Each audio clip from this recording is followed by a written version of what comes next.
Olá você, seja muito bem-vindo a mais um vídeo aqui do canal do Exponencial Concursos e desta vez iremos fazer a revisão completa para o concurso do ICMS Goiás. Quero falar com você que vai ser auditor fiscal da Receita Estadual do Estado de Goiás. Aqui veremos o que é mais importante dentro dos tópicos de matemática financeira previstos no seu edital. Tudo na visão da FCC. É claro que aqui a gente não vai ver todos os itens de cada um dos assuntos. Eu vou focar no que é mais importante dentro do que a FCC tem cobrado, ok? Combinado assim? Então vamos para a tela, meus amigos. Tem aqui uma pancada de assunto que você vai ver de uma maneira bem objetiva, cheios de resumos, mapas mentais que vão ajudar na sua memorização. Tá aqui, ó, só a nata do que você precisa para arrebentar na prova. Ok? Vamos lá. Os assuntos que estão previstos no seu edital, meus amigos, são esses aí, né? Você tem lá também raciocínio lógico, tem tanto a lógica como a matemática financeira, e tem a matemática básica, aliás, né? E tem para você a matemática financeira. Talvez alguém diga, professor, esse assunto, o edital previsto está menor em relação ao que a FCC costuma cobrar, mas não está não, meus amigos. Só as palavras que eles deram aí uma enxugada, mas na verdade tem tudo que está nos outros editais. Tem tudo mesmo. Aquele edital completão da FCC, o edital Silas deles lá, está aqui. Então vamos ver os itens. Pode ser cobrado de vocês taxas, descontos, juros simples e compostos, fluxo de caixa, financiamentos e capitalização e empréstimos. Vamos começar, vamos lá. Primeiro assunto, a gente vai falar aqui de juros simples. Olha, juros simples você precisa ter em mente esses pontos que estão aí na tela para você. Bem, em relação a ele, você precisa saber que tanto nos juros simples como nos juros compostos, o montante de um determinado recurso ele vai ser capital, o valor do capital que foi inicialmente investido, mais os juros. Com a diferença que os juros aqui no regime simples, ele não corre juros sobre juros. Por exemplo, se uma pessoa tem investido R$ 100 numa poupança e se tivesse uma taxa de 1% ao mês, quando ela viesse no mês seguinte, ia estar R$ 1 a mais lá para ela. Quando ela voltar no outro mês, vai estar R$ 1 de novo. E assim sucessivamente. Nos juros compostos, não. No primeiro mês, logo no seguinte, vai estar R$ 1 a mais, mas no outro mês já vai correr juros sobre juros, ou seja, os juros, a taxa vai ser aplicada tanto nos R$ 100 como nesse R$ 1 de juros que foi incorrido em juros em favor da pessoa que aplicou na poupança. Então veja que lá é mais vantajoso também para quem investe, mas é mais prejuízo para quem está devendo. Vamos continuar a ver os juros simples. A fórmula básica é esse CIT, né, para você obter os juros de uma determinada aplicação. É o capital multiplicado pela taxa de juros simples e o T é o tempo da aplicação. O montante vai ser sempre o capital multiplicado por 1 mais a taxa vezes o tempo. É importante salientar que nos juros simples vale o conceito de taxas proporcionais. Professor, me lembra o que é taxa proporcional? Taxa proporcional, meus amigos, é aquela ideia, né, de que, por exemplo, 12% ao ano, para você obter uma taxa ao mês, basta aplicar uma regra de 3 simples, ou seja, 12% ao ano dividido por 12 meses, você vai ter então que a taxa mensal é de 1%, dividido, já que um ano tem 12 meses. Esse é o conceito de taxa proporcional que se aplica aqui nos juros simples. Com isso, vai ter sempre essa proporção aqui, né, entre taxa e tempo presente nos juros simples. E, para efeito também de juros simples, é igual, meus amigos, tanto o conceito aqui de taxas proporcionais como de taxas equivalentes. Professor, o que é taxas equivalentes? São aquelas que vão gerar o mesmo montante quando aplicadas ao mesmo capital pelo mesmo prazo. Ou seja, se eu aplico um determinado capital de R$ 1.000, tá certo? Durante um ano, com uma taxa de 12% ao ano, eu vou obter o mesmo montante se eu aplicar esse mesmo montante de R$ 1.000 durante um ano, numa taxa de 1% ao mês. já que essas taxas são equivalentes. E taxas equivalentes e proporcionais, a gente está falando da mesma coisa aqui nos juros simples, tá bom? E tem uma regra, meus amigos, que é básica, importantíssimo. Você só pode fazer qualquer coisa nessas fórmulas que vimos aí, se taxa e tempo estiverem na mesma unidade. Isso aqui é básico. Se você tiver uma taxa lá de 6% ao semestre, e o tempo que você estiver trabalhando for ao ano, vai dar errado a conta e talvez tenha lá uma opção de resposta aguardando você com esses cálculos. Portanto, é necessário deixar, antes de começar os cálculos, aqui, ó, taxa e tempo na mesma unidade. Vamos para os juros compostos.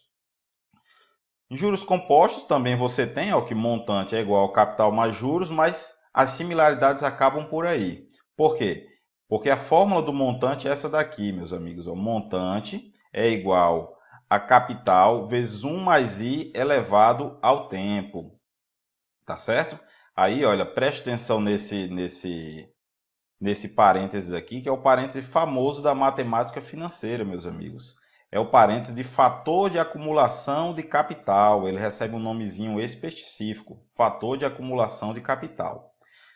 E a fórmula dos juros é essa. Juros é igual ao capital multiplicado pelo parêntese famoso, até aqui é a mesma coisa, né, da fórmula do montante, com essa diferença aqui, ó, que tem um menos 1 dentro do colchetes.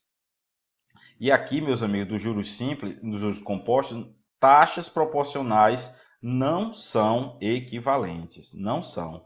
Portanto, quando você precisar converter taxas nos juros compostos em relação a tempo, você precisa seguir esse conceito aqui, não mais de taxas proporcionais, mas de taxas equivalentes. Como é que eu vou fazer então, Alex, quando for aparecer para mim uma questão que taxa e tempo estiverem diferentes? Você vai mexer na taxa por meio dessa fórmula aqui, ó.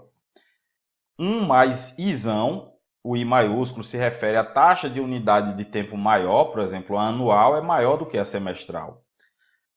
É igual a 1 mais i, o izinho é a taxa de unidade menor, por exemplo, a taxa do mensal é menor em relação à taxa trimestral, por exemplo. E K é a quantidade de vezes que a unidade de tempo menor cabe na maior. Você precisa aplicar, então, essa forma para converter taxa dentro do regime composto. E, mais uma vez, taxa e tempo têm que estar na mesma unidade. Prosseguindo. Ainda dentro do assunto de juros simples e juros compostos, você precisa ter em mente, meus amigos, essa diferença aí. Na sua questão, pode ser apresentado para você uma taxa nominal. O que é isso? É aquela que é expressa em unidade diferente do período de capitalização. Talvez apresente para você a seguinte taxa: 12% ao mês capitalizados semestralmente. Veja que a unidade de tempo lá da taxa é diferente da taxa do tempo da capitalização. Quando isso acontece, o que é que eu preciso fazer, Alex? Bem, aí você precisa, antes de começar a questão, você precisa converter essa sua taxa nominal numa taxa efetiva. E o que é a taxa efetiva? É aquela expressa na mesma unidade do período de capitalização. Então, meus amigos, é isso. Olha, na taxa nominal, repetindo, né, o período da taxa não é igual ao período de capitalização. Sempre vai ter no enunciado a presença da palavra capitalização. Falou em taxa nominal, você lembra sempre do regime composto. A diferença, né, de regime simples e composto. Falou em taxa nominal, você logo vai saber. Questão de composto, desconto composto, equivalência composta, juros compostos. E também essa taxa nominal, como eu disse, não pode ser substituída nas fórmulas, precisa ser convertida numa taxa efetiva. E como é que eu faço essa conversão, Alex? Olha aqui, para converter taxa nominal em taxa efetiva, embora que a gente esteja no regime composto, a gente vai utilizar o conceito de taxas proporcionais. Olha, a gente viu taxa proporcional é aplicado lá nos juros simples, mas quando eu quero fazer a conversão, preste atenção, quando eu quero fazer a conversão de uma taxa nominal numa taxa efetiva, eu uso o conceito de juros compostos, de taxas proporcionais. Como é que vai ser? Olha aqui o exemplo, 12% ao ano com capitalização semestral. Já usei esse exemplo aqui na aula, né? 12% ao ano com capitalização mensal. Vamos deixar tudo aqui no mês? Vamos deixar tudo aqui no mês? Como é que fazemos? Então vai ser 12% ao ano, então basta dividir por 12, conceito de taxa proporcional. Então vai ficar 1% ao mês. Pronto, agora ficou tanto a taxa como a capitalização na mesma unidade de tempo. Então é assim que a gente vai proceder, tá bom? Não esqueça disso. Vamos mudar de assunto? Vamos falar agora de desconto. Em desconto, meus amigos, precisamos saber que a gente está falando do abatimento que se faz no valor de uma dívida quando ela é negociada antes da data de vencimento. Ou seja, é a operação inversa à aplicação de juros sobre um investimento. Então perceba que o desconto vai acontecer em duas situações. Essa é a mais conhecida, a primeira. Ou seja, o devedor antecipa o pagamento. Então, se eu tinha uma dívida para pagar em 12 meses e eu consigo pagar essa dívida, meus amigos, em 6 meses, com certeza eu mereço um desconto. Se a dívida era R$1.000, vai ser aplicada uma determinada taxa de desconto que vai me favorecer para que eu pague menos do que os R$1.000 inicialmente previstos. A segunda situação que vai incorrer desconto é quando o credor vende o título. Ou seja, uma pessoa tinha lá um cheque na sua empresa para receber e ela iria receber só daqui a 2 meses, por exemplo. Aí ela vai até o banco e dá aquele cheque, aquele título ao banco, e o banco, se o cheque era de R$1.000, ele não vai receber os R$1.000, já que ele está antecipando, ele está recebendo de maneira antecipada aquele valor. Então, com certeza, ele vai receber menos de R$1.000. Essa diferença do que ele tinha para receber lá na frente, subtraída do que ele está recebendo agora, é chamada de desconto, essa diferença. Então, percebam, meus amigos, que esse é o conceito de desconto, né? Eu tenho um valor para receber que está lá no futuro, ou seja, o valor futuro, e eu tenho tanta pressa que eu quero esse valor que era lá no futuro para o presente. Essa diferença entre o valor futuro e o valor presente é justamente o desconto. Prosseguindo, então, vamos ver os principais elementos de uma operação de desconto. O primeiro é o valor nominal, também chamado como valor de face ou valor futuro. É o valor que, se a pessoa não tivesse com pressa, ela iria receber. Aquele cheque daqui a 2 meses, esse valor lá daqui a 2 meses era o que ele iria receber. A pessoa que tem uma dívida a pagar daqui a 1 ano, esse valor lá daqui a 1 ano é o valor nominal. Já o valor atual ou presente, valor líquido, é o valor devido na data de hoje, já com o desconto. E o desconto em si, bom, a gente já viu, né? O abatimento que a pessoa obtém ou paga, né? No caso lá do credor. Bem, o tempo de antecipação, o T, é a distância de tempo entre o valor nominal e o valor atual.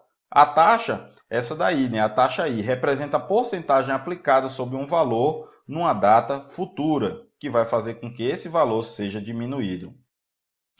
Com relação à taxa, desconto, a gente sempre vai precisar se fazer duas perguntas, meus amigos. Primeira, qual é o regime que está se tratando? É simples ou composto? É a primeira pergunta.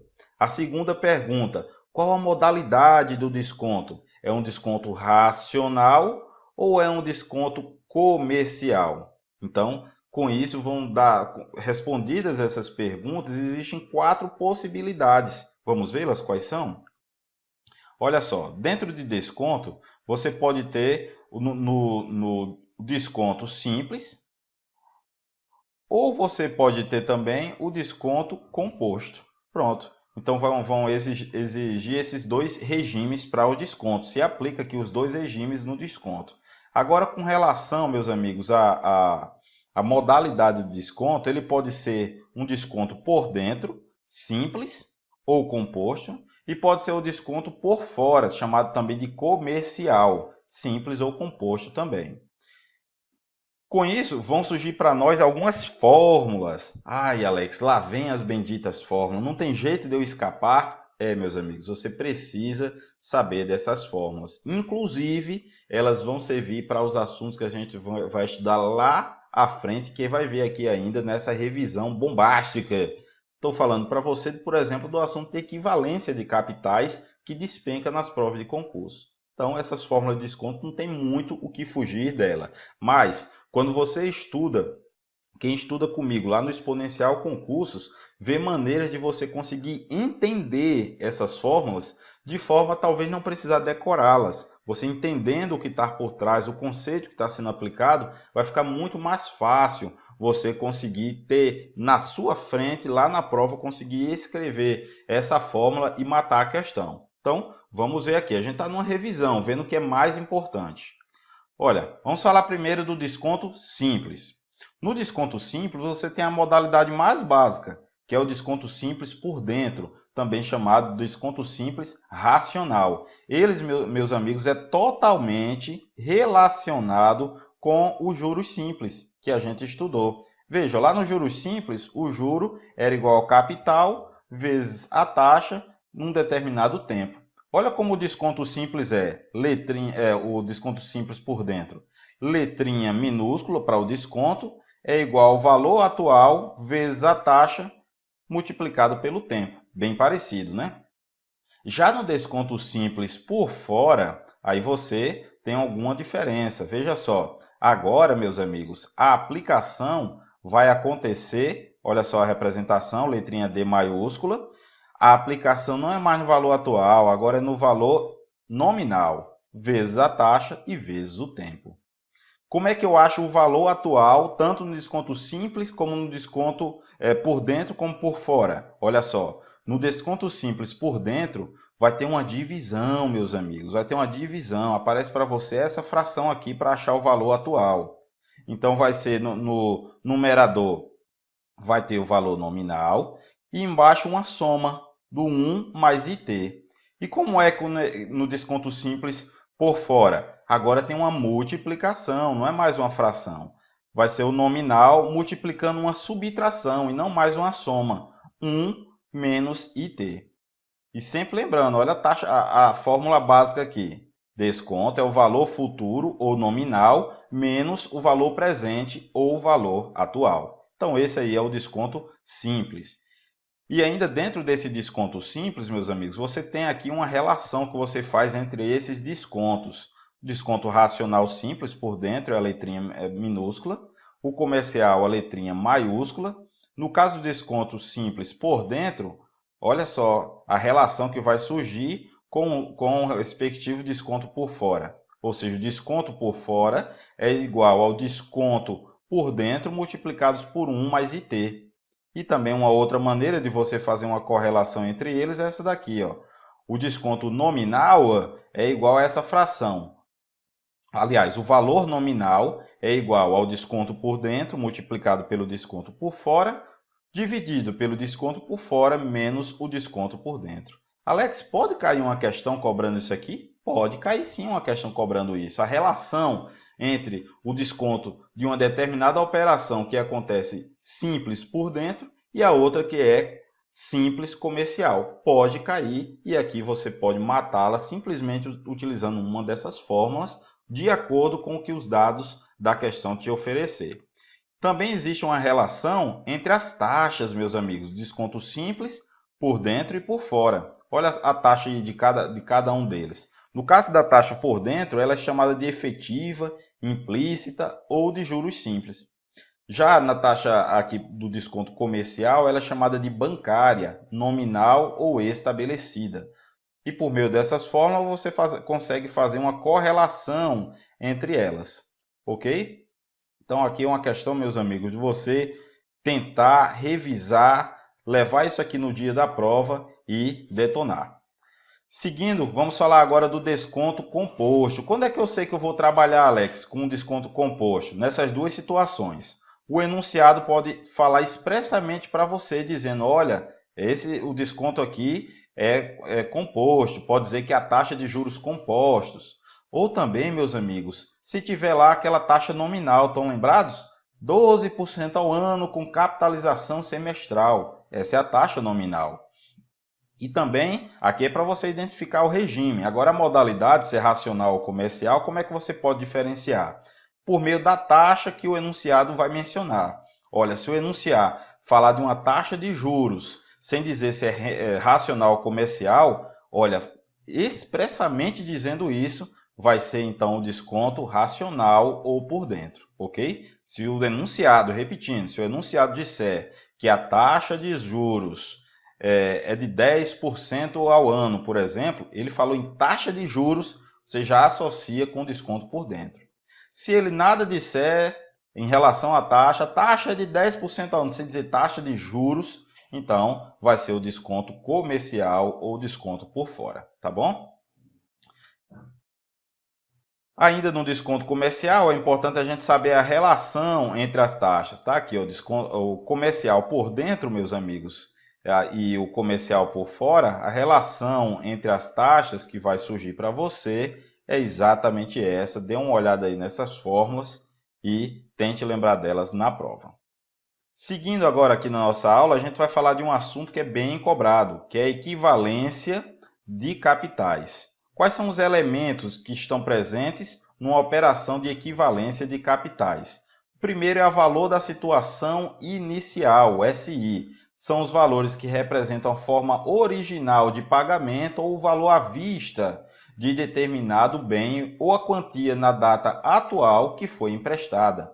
Já os valores da situação final, SF, são valores que representam como pagamento original. Olha a diferença, como o pagamento original será substituído, ou o valor a prazo de determinado bem, ou as parcelas de devolução do que foi emprestado. A taxa, meus amigos, representa aquela porcentagem, né, que a gente já conhece. Os tempos, né, são as datas em que estarão localizados os valores da situação inicial e da situação final. E essa coisa nova aqui, ó, a data focal, a DF, é a data de referência para onde serão projetados todos os valores. E olha aqui, ó, toda questão de equivalência de capitais será resolvida como operações de desconto. Como é importante a gente estudar de uma maneira progressiva os assuntos, né? Esse assunto de equivalência de capitais, meus amigos, tem forte relação com esse de equivalência de capitais. E nesse equivalência de capitais, a gente está falando sempre numa situação de como vai funcionar uma determinada operação e a relação dela com uma operação lá na frente, numa situação futura. Aí temos que estabelecer a relação de igualdade entre a situação inicial e essa situação final. É isso que é a equivalência de capitais. Vamos seguindo. E a questão em si de equivalências de capitais, você vai resolver seguindo 7 passos. Tem aí essa receita de bolo. Nas primeiras questões que você for resolver, você vai fazer de uma maneira bem metódica, esses 7 passos. Quem conhece lá o meu material sabe que eu faço as primeiras questões seguindo aqui esses 7 passos à risca. Mas depois a gente vai ganhando velocidade, confiança, de forma que daqui a pouco a gente resolve isso aqui numa lapada assim. Os passos já vão estar bem mais internalizados. Então, primeiro passo, fazer o desenho da questão. A resolução da questão de equivalência de capitais, você faz um desenho que vai facilitar em muito a resolução. Você vai simplesmente representar os dados da questão por meio de um desenho. Definir quais são os valores da situação inicial e da final, que o enunciado já traz isso para você. Verificar o cumprimento da exigência inicial, ou seja, tempo e taxa, tem que estar na mesma unidade. Tempo e taxa na mesma unidade. Depois você vai definir o regime e a modalidade das operações de desconto, se é simples, se é composto, se é racional ou por fora. Determinar onde está a data focal, né, para onde todos os valores vão ser levados, e fazer o transporte, né, para a data final, para a data focal dos valores da situação inicial e final.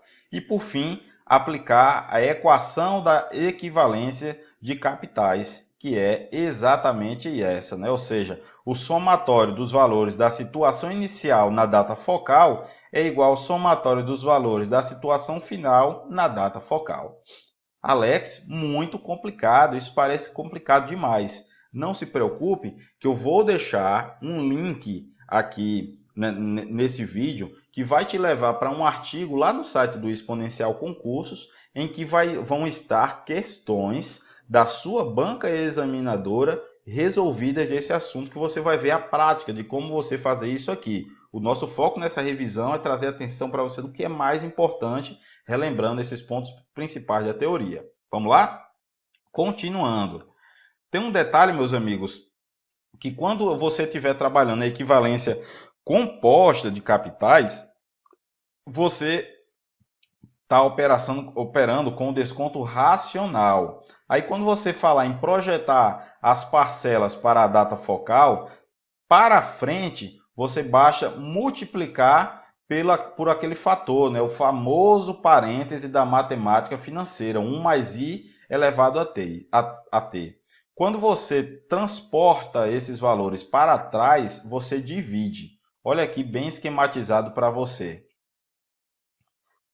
Como vai funcionar a projeção para trás e para frente desses valores. Para frente eu multiplico a parcela pelo 1 mais i elevado a t, de acordo com o tempo, e para trás eu divido. Então, com isso, aquele passo aqui, ó, número 6, vai ser muito mais simplificado no regime composto.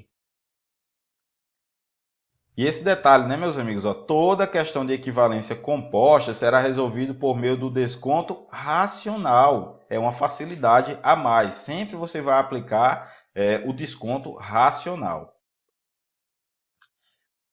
E um detalhe, né? Você talvez tenha se perguntado sobre a data focal. Tem um detalhe aqui dela que é a questão que vai esclarecer para você. A data focal, no caso da equivalência simples, o enunciado vai mandar em você. Se você escolher outro, o que vai acontecer? Vai errar a questão. O bom, meus amigos, que a equivalência composta, que é a maioria das questões, quem manda é você. Na maioria das questões é você que vai escolher onde você vai inserir no desenho da equivalência composta a data focal. E sempre vai haver uma que vai facilitar mais a nossa vida.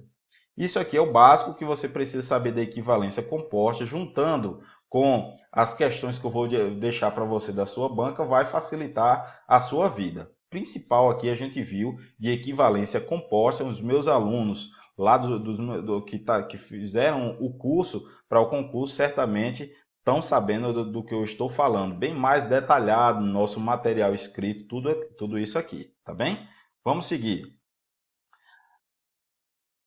Agora eu quero falar para você relacionado a empréstimos, dos sistemas de amortização. Basicamente, a gente está falando de 4 sistemas. O primeiro é o sistema francês, o Price, muito comum no mercado financeiro. Falamos de prestações iguais, você que faz aí um consignado da vida, um empréstimo, geralmente é esse aqui, né? Prestações iguais, juros decrescentes. No início, você paga em cada prestação mais juros do que você está amortizando efetivamente sua dívida, e o valor amortizado ele é crescente. Já no sistema de amortização constante, que é geralmente aqueles dos financiamentos imobiliários, o valor da amortização é constante, mas as prestações são decrescentes. As primeiras são maiores e as últimas você paga bem pouquinho e os juros são decrescentes. No sistema americano, ao final de cada período são devidos apenas os juros. Na última parcela são devidos os juros e o valor principal. E o sistema misto, o valor da parcela é a média aritmética entre o valor que a parcela teria no sistema francês e o valor que teria no sistema SAC. Então isso aqui é o principal da característica de cada um dos sistemas. Cada prestação P a ser paga é composto de 2 partes. Você está pagando uma parte de amortizando a sua dívida e a outra parte está pagando de juros. Geralmente, né, essas primeiras aqui, ó, as primeiras prestações você paga mais juros do que efetivamente está amortizando sua dívida. No geral, esse assunto fica muito mais clara a resolução quando a gente usa um desenho. Nesse desenho aqui, o total que você tem de determinada dívida está aqui sendo representado para cima, e cada prestação, né, como diminui os seus recursos, elas vão sendo representadas para baixo. Com relação à fórmula da amortização, olha aí a boa notícia, é só fórmula, é só uma fórmula nesse assunto que você vai aplicar. Qual é essa fórmula? É T, T é o valor total, é o que será amortizado, é o valor cujo pagamento será diluído em várias prestações, é o total da dívida.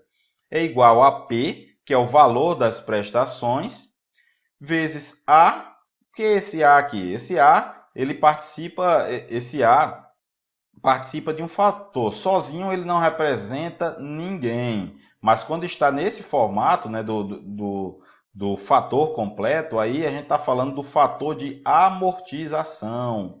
O AN1, ele é o fator de amortização. O Nzinho aí é o número de parcelas, não é o tempo, tá certo? É o número de parcelas desse empréstimo. E o I é a taxa de juros compostos que estão envolvidos. Aqui a gente está falando sempre de juros compostos, tá? Na amortização.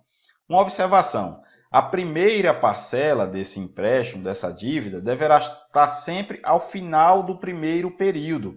Se as parcelas são mensais, então a primeira delas está um mês à frente. Isso é o que acontece geralmente em nossas dívidas. A gente fala um empréstimo, por exemplo, no banco, a primeira parcela, no geral, você vai pagar um período à frente, um mês à frente, que seja, tá?